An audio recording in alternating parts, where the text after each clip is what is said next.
Oke, assalamualaikum warahmatullahi wabarakatuh. Bagaimana kabarnya adik-adik sekalian? Semoga dalam lindungan Allah dan sehat semuanya ya. Untuk pertemuan pertama kali ini, tentunya kita akan langsung membahas materi, yaitu materi bab terakhir kita, sholat sunnah mu'akkad dan ghairu mu'akkad. Nah, untuk di pertemuan ini kita fokus di sholat sunnah mu'akkadnya saja. Nah, sebelum kita mulai pembelajarannya, mari kita berdoa terlebih dahulu. Semoga pembelajaran kita pada hari ini dilancarkan oleh Allah SWT dan ilmu yang kita dapatkan akan berguna ke depannya. Ala diniyah wa ala kulli niyatin sholihah. Al-Fatihah.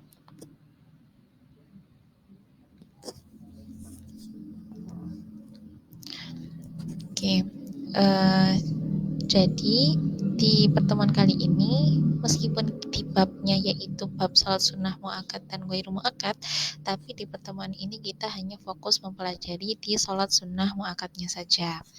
Nah, apa yang dimaksud dari salat sunnah mu'akkad? Salat sunnah mu'akkad sendiri itu merupakan salat sunnah yang dianjurkan oleh Nabi, sangat dianjurkan atau bahkan sering dilakukan oleh Nabi gitu. Nah, untuk kelanjutannya kita baca di halaman berikutnya. Nah, untuk di pembelajaran kita hari ini kita akan mempelajari mengenai 4 subbab.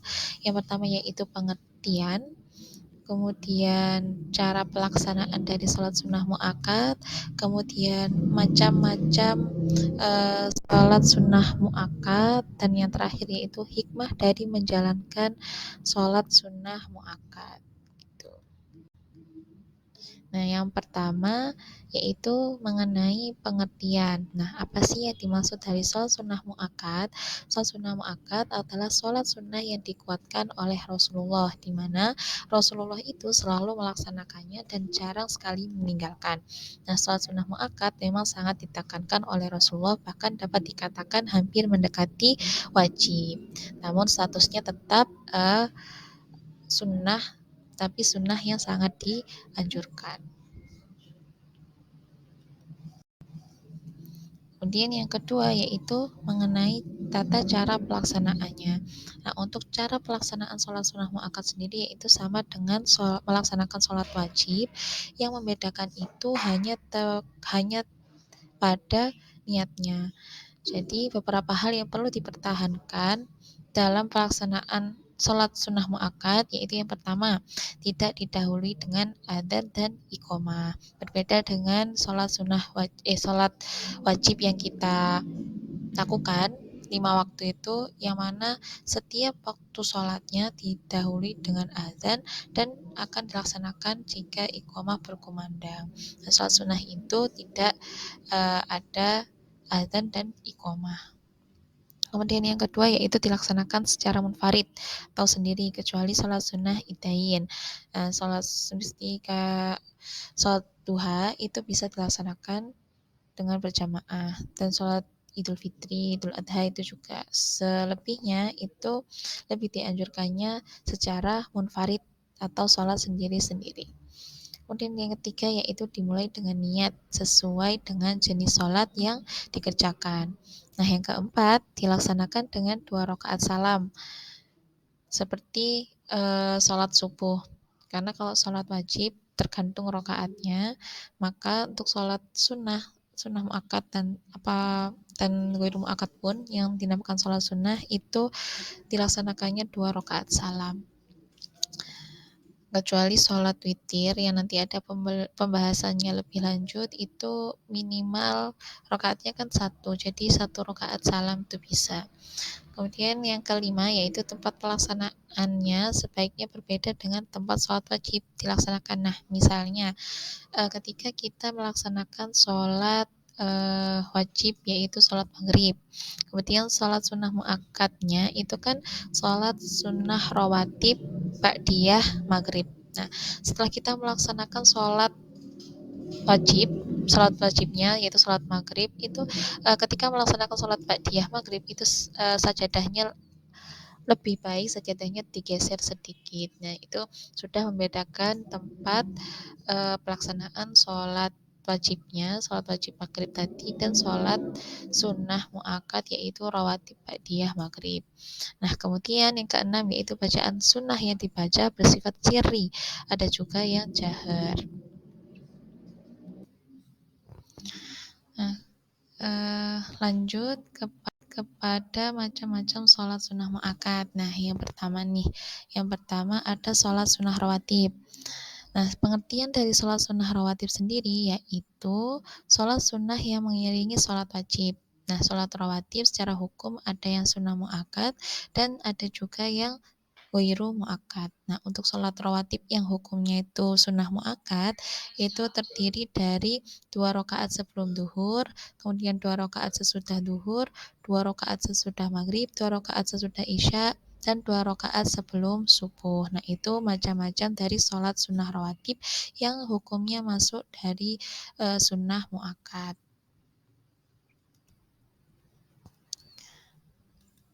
Kemudian macam-macam sholat sunnah mu'akad. Yang kedua itu ada sholat witir. Nah, sholat witir ini merupakan sholat sunnah yang dilakukan saat malam hari dengan jumlah rokaat yang dikerjakan itu jumlahnya ganjil. Berapapun rokaatnya, itu ciri khas dari sholat witir itu adalah rokaatnya ganjil.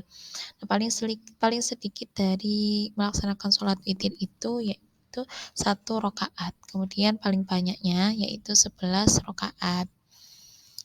Terus macam yang ketiga yaitu sholat tahajud. Untuk sholat tahajud merupakan sholat sunnah yang dikerjakan pada malam hari juga dengan dianjurkan setelah tidur terlebih dahulu. Sholat tahajud paling sedikit dilaksanakan dengan jumlah 2 rakaat dan paling banyaknya atau maksimalnya itu tidak terhingga. Lalu misalkan ada pertanyaan, apakah boleh sholat tahajud itu dilakukan meskipun sebelum tidur gitu? Nah, jawabannya ada beberapa ulama yang mengatakan boleh dan ada juga yang tidak dianjurkan karena memang paling dianjurkannya yaitu sholat tahajud dikerjakan setelah tidur meskipun tidurnya hanya sebatas 1 menit, 2 menit atau hanya sekilas gitu. Itu sudah dapat dikatakan tidur. Itu lebih dianjurkan. Tetapi jika memang dalam satu waktu malam atau di penghujung malam itu tidak bisa tidur, maka boleh melakukan sholat tahajud. Kemudian macam yang berikutnya yaitu sholat tarawih. Nah, untuk sholat tarawih sendiri merupakan sholat sunnah yang dikerjakan pada saat malam hari di bulan Ramadan. Jadi sholat tarawih ini hanya dilakukan ketika datangnya bulan Ramadan selama 30 hari penuh. Nah, hukum melaksanakan sholat tarawih adalah sunnah mu'akad baik bagi laki-laki ataupun perempuan. Nah, untuk bilangan sholat tarawih sendiri ada beberapa pendapat ulama seperti menurut mazhab Hanafi, Syafi'i, dan Hambali itu sepakat menganjurkan sholat tarawih itu 20 rakaat. Nah, sedangkan menurut mazhab Maliki jumlah bilangan rakaat pada sholat tarawih yaitu 8 rakaat. Jadi jika ditambah dengan witir, jika menurut mazhab Hanafi, Syafi'i, dan Hambali yaitu totalnya 23 rakaat.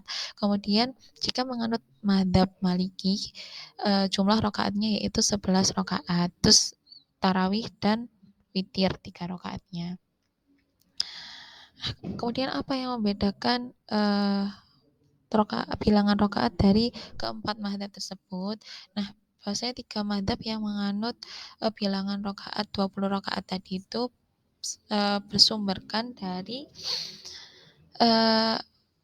Khalifah Umar bin Khattab yang mana sangat semangat menyambut bulan Ramadan. Jadi beliau memeriahkan bulan Ramadan itu dengan cara sholat tarawih dengan bilangannya rakaatnya 20 rakaat karena beliau merasa bulan Ramadan itu bulan sangat istimewa. Jadi jika kita memperbanyak amal, memperbanyak ibadah, maka apa yang kita dapatkan pun sebanding dengan kebesaran dari bulan Ramadan itu sendiri. Nah, sedangkan menurut mazhab Maliki yang jumlah rakaatnya itu hanya 8 rakaat itu juga benar, namun itu bersumber dari Nabi Muhammad yang memang paling sering melaksanakan sholat tarawih dengan berjumlahkan rakaat 8 gitu.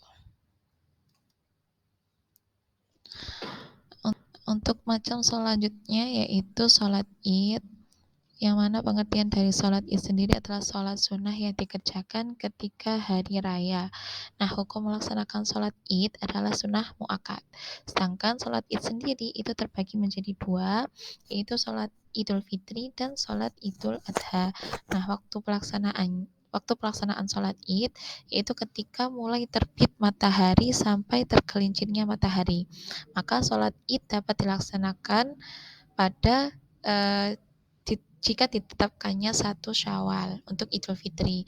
Kemudian untuk Idul Adha juga sama, waktu pelaksanaannya ketika mulai terbit matahari sampai tergelincirnya matahari. Namun untuk tanggalnya yaitu 10 Dzulhijjah. Nah, itu untuk Idul Adha. Untuk tata cara pelaksanaan dari sholat Id sendiri yaitu dengan akan sholat Id 2 rakaat. Dan rakaat pertama itu dilaksanakan dengan 7 kali takbir, kemudian rakaat kedua disusul dengan 5 kali takbir, yang mana di sela-sela takbir jamaah perlu membaca lafaz tasbih di dalam hatinya sendiri-sendiri. Kemudian macam yang keenam yaitu sholat tahiyatul masjid. Pengertian dari sholat tahiyatul masjid adalah sholat 2 rakaat yang dikerjakan ketika masuk masjid sebelum duduk. Ya, maksud dari sholat tahiyatul masjid sendiri yaitu ditujukan untuk menghormati masjid. Tata cara pelaksanaan sholat tahiyatul masjid seperti halnya sholat biasa dan sholat sunnah biasanya. Namun ketika kita masuk masjid dianjurkan terlebih dahulu untuk tidak duduk. Jadi sebelum kita duduk masuk masjid seperti biasa dengan diawali dengan kaki kanan, kemudian baca doa. Sebelum duduk itu dianjurkan untuk para jamaah sholat tahiyatul masjid terlebih dahulu dengan niat sholat tahiyatul masjid. Kemudian memasuki subbab yang terakhir yaitu hikmah dari pelaksanaan sholat sunnah mu'akkad yang kita bahas dari tadi itu. Nah, hikmahnya apa saja? Mungkin terlalu banyak hikmah yang ada dari pelaksanaan sholat sunnah mu'akkad. Ini ibu mengambil hanya tiga contoh hikmah dari kita apabila melaksanakan sholat sunnah mu'akkad. Nah, hikmah yang pertama yaitu untuk menutupi kekurangan pada ibadah wajib. Seperti halnya kita di sholat wajibnya, misal sholat maghrib, itu mungkin ada beberapa yang kurang sempurna seperti gerakan, seperti bacaan, dan sebagainya. Itu jika kita melaksanakan sholat setelahnya, sholat sunnah yang dianjurkan misal sholat sunnah rawatib ya tadi, sholat sunnah mu'akkad yang termasuk rawatib di maghrib itu adalah ba'diyah maghrib. Nah, ketika kita setelah sholat wajib maghrib kemudian disusul dengan sholat sunnah mu'akkad yaitu ba'diyah maghrib, maka insya Allah kekurangan-kekurangan yang kita laksanakan di ibadah sholat wajib tadi akan tertutupi dengan sholat sunnah rawatib yang kita kerjakan untuk mengiringi sholat wajib. Tuh. Kemudian hikmah yang kedua yaitu semakin dekat dengan Allah sehingga mendapatkan cinta Allah. Nah, pada siapa umat Allah, umat Nabi Muhammad yang banyak beribadah kepada Allah, maka akan dapat dipastikan beliau itu akan jauh lebih dekat dari Allah, baik bukan dekat secara fisik, melainkan dekat secara rohani. Gitu. Jadi pikirannya dapat tenang, kemudian berlapang dada, ikhlas, dan sebagainya. Itu ciri-ciri manusia yang dekat dengan Allah. Nah, untuk hikmah yang ketiga yaitu lebih semangat lagi dalam melaksanakan ibadah wajibnya. Nah, itu sekian pemaparan materi dari Ibu mengenai sholat sunnah mu'akkad. Nah, apabila anak-anak ada yang ditanyakan atau ada yang belum paham, maka boleh bertanya melalui chat atau bertanya secara langsung. Jadi itu tadi, maka kurang lebihnya Mohon maaf apabila terdapat salah kata dan salah penjelasan dalam video yang Ibu buat ini tadi. Selebihnya mohon maaf. Ihdinas siratal mustaqim. Wassalamualaikum warahmatullahi wabarakatuh.